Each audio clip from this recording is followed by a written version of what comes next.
مين اللي قال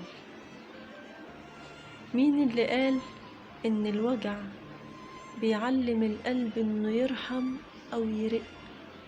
ما تصدقوش، كتر الوجع بيعلم القلب الجحود، بيعلمه إزاي يموت، بيعلمه إزاي يدق بكل كره.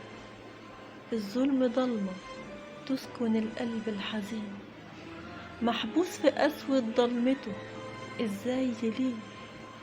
كل الكلام سهل وجميل، الرحمة حلوة، هي فين؟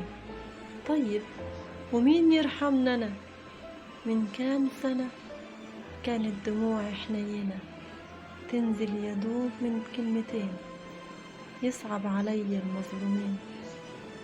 لكني ما صعبتش أنا، والناس وشوش وبالرتوش من كل لون، ولأن كانت جوا مني الرحمة عشت كمال غريب. القلب مشتاق يلقى صاحب أو حبيب، بس القلوب الطيبة ملهاش مكان. وتقول حنان؟ ده كلام حكاوي قلتها في كان يا مكان، كان في زمان.